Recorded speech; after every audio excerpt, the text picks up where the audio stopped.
seguindo aqui com as nossas fontes formais primárias, que vamos finalizar nesse vídeo. Vocês vão ficar muito tristes, mas precisamos finalizar. Resolução. Resolução também é uma espécie de fonte formal primária. Então vamos relembrar o que é que significa ser uma fonte formal primária. Tem fundamento de validade na Constituição Federal, é uma norma principal, não é? O controle feito aqui nessa norma vai ser o controle de constitucionalidade. Ok, fixamos. Agora vamos entrar na resolução.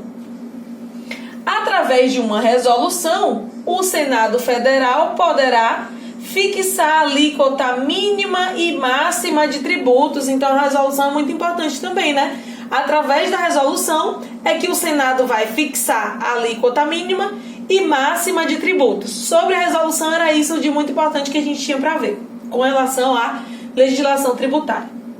Mas além da resolução, como fonte primária também nós temos os tratados e convenções internacionais.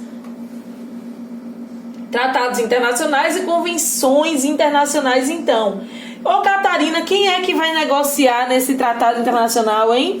O presidente da República. É o presidente da República quem negocia e quem assina esse tratado. Tratados e convenções internacionais. O presidente negocia e assina. Vamos dizer que ele negocia lá, altera alguma coisa ou não, assina. Pronto, ele assinou esse tratado e convênio e aí já tem eficácia? Não, de jeito nenhum. O presidente vai ter que entregar aos representantes do povo para ver se os representantes do povo concordaram também. Para que os representantes do povo verifiquem a constitucionalidade daquele documento ali que ele assinou. Então, após a negociação e assinatura, a aprovação ou homologação vai ser feita pelo Congresso Nacional, certo? O Congresso Nacional vai ter que verificar a constitucionalidade daquele tratado, daquele convênio, e aí sim, a partir daí, ele pode aprovar. Ele pode aprovar ou homologar. Vamos dizer que ele aprovou, disse não, está constitucional, tá beleza. O Congresso Nacional agora vai fazer um decreto legislativo. Fazendo o que com esse decreto legislativo? Dizendo que ok, ele concordou. O presidente negociou, assinou, o Congresso Nacional concordou. E aí, já passa a ter vigor? Não, já passa a ter eficácia aqui no Brasil ou lá fora? Como é isso? Ainda não. Depois do Congresso Nacional, o Congresso Nacional vai fazer o quê? Devolver para o presidente da República. E aí vai ter a ratificação, ou seja, o depósito para a autoridade estrangeira. Com a aprovação lá do Congresso, ele vai ser depositado para a autoridade estrangeira. Aí a autoridade estrangeira vai receber aquele documento já assinado e aprovado. E a partir da ratificação, que é esse depósito lá desse documento para a autoridade estrangeira, a partir deste momento, esse tratado ou convenção passa a ter vigência. Ô Catarina, vigência onde? Vigência no Brasil? Não. Vigência no estrangeiro. Vigência no país que assinou, que negociou aqui com o Brasil. Ele passa a ter vigência no estrangeiro. E aí, depois da ratificação, nós temos a promulgação. O que é que vai acontecer na promulgação? O presidente da República, por meio de decreto, vai promulgar. Aí sim, nesse momento aqui, nós vamos ter a vigência interna, ou seja, vencido todo esse caminho aqui que nós fizemos com o nosso tratado internacional, o convênio internacional. A partir daí é que ele vai ter vigência interna, ou seja, ele vai começar a ser levado em consideração aqui no Brasil. Ele vai ter o seu vigor, a sua vigência. Certo? Certo. Catarina, beleza, mas o tratado ele tem força de quê, mais ou menos? A gente tem entendimento doutrinário de que o tratado tem força de lei ordinária.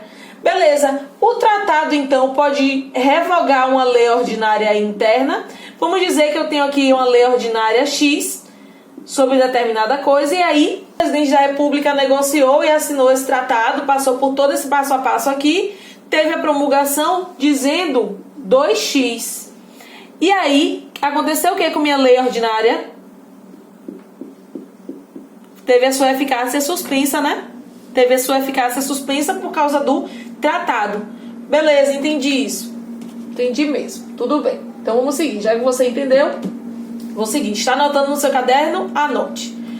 Beleza, Catarina, entendi. Mas e se o presidente quiser voltar atrás, quiser dizer, ó, assinei, mas não gostei?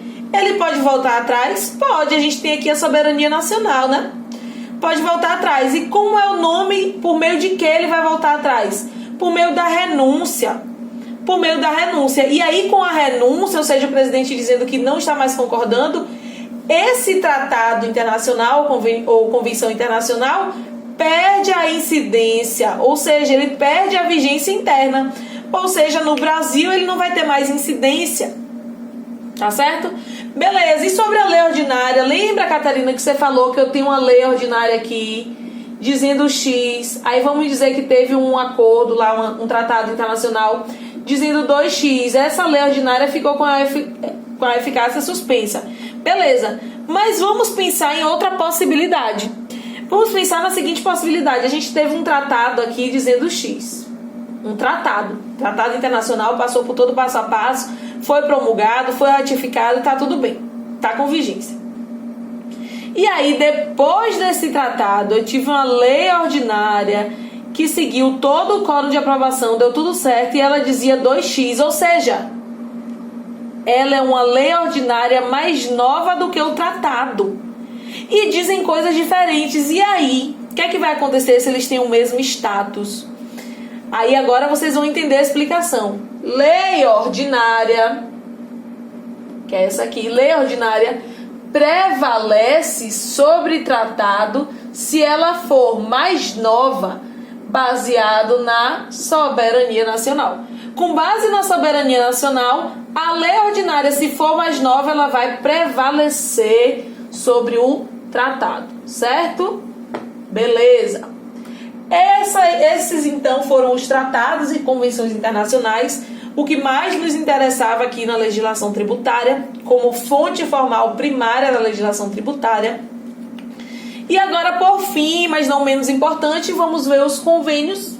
E os convênios são um acordo entre as entidades, um acordo firmado entre as entidades. Aqui, o ICMS. Estamos falando de ICMS, Imposto de Circulação de Mercadoria e Serviço.